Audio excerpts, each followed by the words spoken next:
You traded up, you were aggressive, and then you could not have been more honest with the way that you were assessing everything. When did Trey Lance have you? Did he have you at hello? Walk me through the process of when you decided this is the kid. When I looked at him in January, the first time I finished with the tape, I collected a bunch of stuff and sent it over to John that night. And I was just so excited and intrigued by the stuff that you could do with him. I got to know the kid after watching the tape. And that was kind of the coolest thing, to where I really started to like Trey as a person to be the quarterback of your team. If I would have done the kid first, I probably would have fell in love with the guy. And then I would have been like, man, do I hope this tape matches that. The kid made me believe. And you go back to how you felt with what he has put on tape, and then you go with what you believe in. I guess with the accumulation of those two things, by the end, it was a very easy decision. Any truth that you called the Packers upon hearing these rumors about Aaron Rodgers to see if that could work out? Yeah, the exact truth is I don't want to wake up the next day on Friday and see Aaron Rodgers, one of the best quarterbacks in this league, traded without doing any due diligence on it. So I just called Matt and asked him if there was anything to it. And Matt told me I'd be wasting my time if we had Lynch call.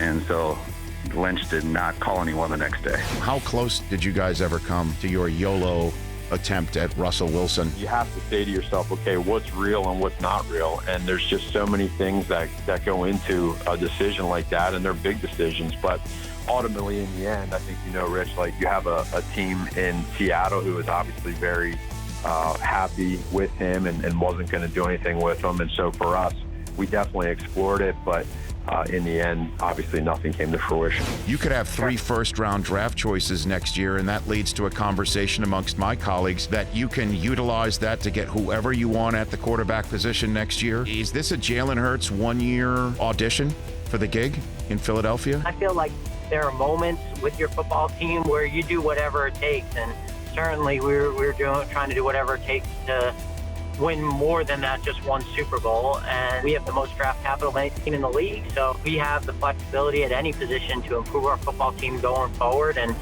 we're all proving ourselves at every position every day, including me, including everyone in our building, and getting that fire and passion back to make sure that works out. How much did you clue Matt Ryan in on your draft plans?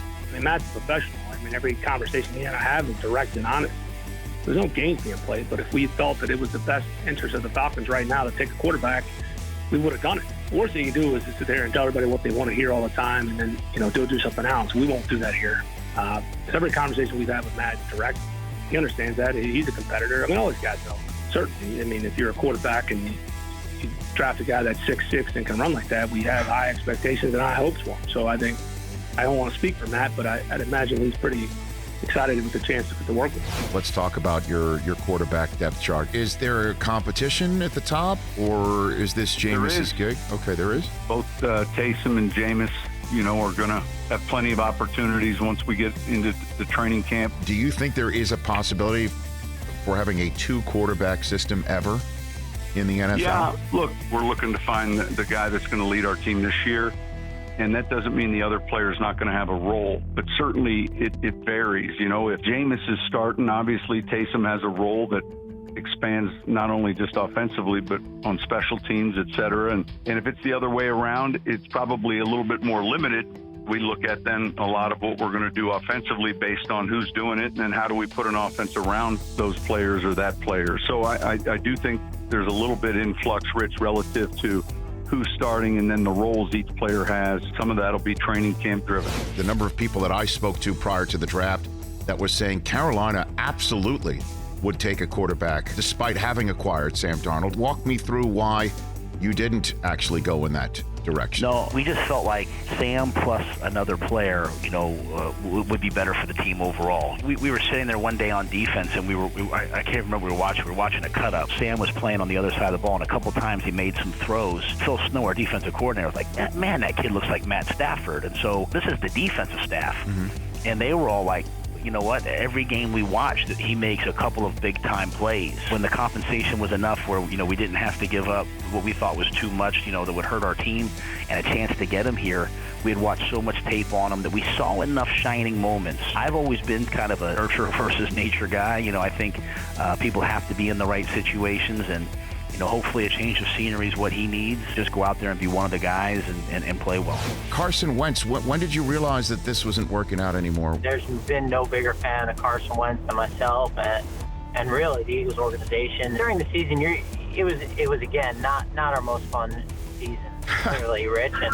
And so, you're trying to get through it and get through the moment and not really have those conversations. And as we went past it and went through this coaching search and had more conversations with him as well and talked to him, and we probably realized that sometimes a fresh start is best for everyone. And if it would work out for our team as well as him, maybe that was the direction that we would go in. What do you make of the narrative that we have in the National Football League media that you and you alone have the secret sauce for Carson Wentz? Anybody who I've ever worked with or the staffs I've ever worked on know it's always a collaborative approach. I never feel like, hey, I want to do my part, but it's a collaborative approach with the player, the coaches together. You move teams, you go through what Carson has gone through, and an opportunity like this presents itself. You use it for what it is. It's time to hit the reset button. You go through something like this, a new team, new beginning. Let's use this to our advantage, Carson. And if you know Carson the way I know him, he's embracing that. He wants that, and he's working real hard and looking forward to it and off to a good start. How is Dak Prescott, Coach? He looks great. He really does. He's in there every day, so I can't say enough about the progress he's made. Is your expectation that week one, when we learn the schedule next Wednesday, that it's going to be Dak? I think we're right on track. I think everything that the medical people talk as far as his rehab, he's definitely hit the target. I'm hopeful that with the OTA practices that he'll be in there full go. But he really looks great. I don't think anybody has any doubt.